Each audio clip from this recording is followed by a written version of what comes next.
All right, today we're diving deep into something called the New Way ideology. Now, this isn't just some small idea, it's a completely radical and frankly fascinating blueprint for how you could re engineer society for the 22nd century. So let's get right into it. Seriously, think about that for a second. If you had a blank slate, how would you even start to rebuild society?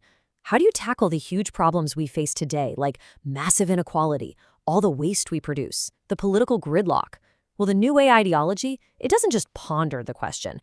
It comes at you with a super detailed top-to-bottom plan. Okay, so before we can really wrap our heads around the New Way's solution, we've got to look at the problems it's trying to fix. And its perspective is, well, it's pretty bleak. It looks at the 21st century and doesn't see a foundation to build on. No, it sees a system that's completely broken, in a state of critical failure. And here are the big ones it calls out. We're talking about what it calls the Great Social Chasm, that massive gap between the haves and the have-nots. Then there's the rampant overconsumption and waste. Our economic engine just churning out stuff we don't need. Add in devastating environmental damage, political systems that are just stuck in gridlock, and the exploitation of both people and the planet. The key takeaway here is that the ideology says these aren't separate problems. Nope, they're all symptoms of one single, deeply flawed system. And this quote, this really hits you. It's from the ideology's fictional founder, a figure named Vish, and it cuts right to the heart of why this whole thing was even conceived. It's not just some academic thought experiment.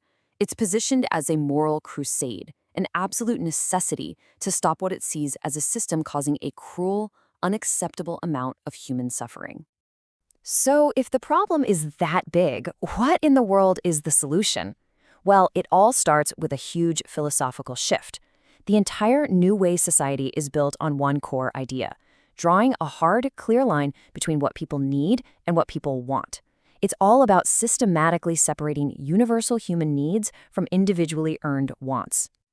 Okay, so let's tackle the needs part first. That's where this concept of CHEFS comes in. It's an acronym for clothing, healthcare, education, food, and security. And that security part includes shelter. The idea is simple but massive. These 5 essentials are an absolute right, guaranteed to every single person, no questions asked, all funded by the government. The whole goal? To get rid of that basic fear of survival, so people are free to do more than just subsist. All right, so if your basic needs are totally covered by CHEFs, what about everything else? What about the wants? Well, that's where things get really interesting. It's all managed by a system called LifeScore. Think of it as this dynamic, constantly updated score that literally measures your contribution to society.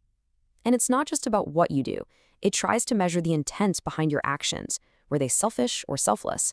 And the actual impact they had. And here's the kicker. This score, this life score, becomes the only way to earn anything beyond those basic CHEF's essentials. And this really lays it all out. The 2 pillars of this whole system. You've got CHEFs on one side. That's the floor, it's the safety net, a fundamental right for everyone.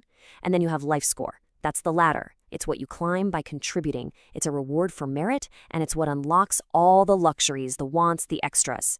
So you see what they're going for here? A system that provides total security at the bottom, but also a powerful incentive to climb.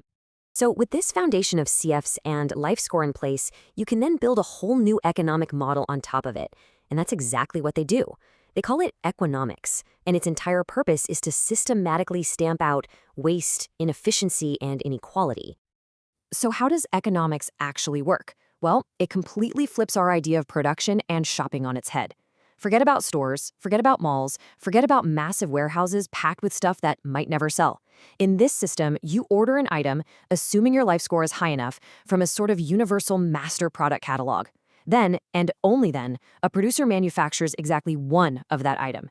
It's then shipped directly to you. The result? A perfect 1-to-1 ratio of production to consumption. Overproduction and waste, they basically become a thing of the past. Okay, so let's think this through. If all your basic needs are guaranteed, and we're only producing things as they're ordered, what does that mean for our most familiar economic tool? Money. Well, in the New Way, it's just obsolete. Gone. Completely. So what replaces it? A totally new financial system. First off, individual and trade taxes are eliminated. Things like profiteering, speculative derivatives, even insurance, they're all banned. Your life score itself becomes a primary way to measure value. For any transactions you do make for your wants, you use a special digital currency called New Way Crypto. Its value is tied to real-world assets and, you guessed it, life scores. And to make sure it's all secure, every transaction is locked down using quantum blockchain technology. All right, you can't have such a radical new economy without a completely different kind of government to run it, right? So let's take a look at how this new social contract actually works in terms of society and governance. The big idea here is a super strict separation of powers, but not in the way we think of it. Politics is basically shrunken down to handle only external things, like diplomacy and international treaties. Everything internal, managing chefs, building infrastructure, funding research, is handled by a completely separate branch called the administration. And the way it gets its budget is wild. It's done autonomously, based on real-time data, not political fights. And check this out. Voting and participating in governance isn't just a right, it's mandatory, and you actually get rewarded with LifeScore points for doing it. Even the justice system gets a complete makeover. The whole focus shifts away from punishment. Retribution is out. Instead, it's all about reconciliation and rehabilitation. If you commit an offense, the path back is through things like community service, which allows you to literally earn back your LifeScore points and rejoin society as a contributing member. Now, at this point, you're probably thinking, okay, this all sounds like science fiction. How could any of this actually work?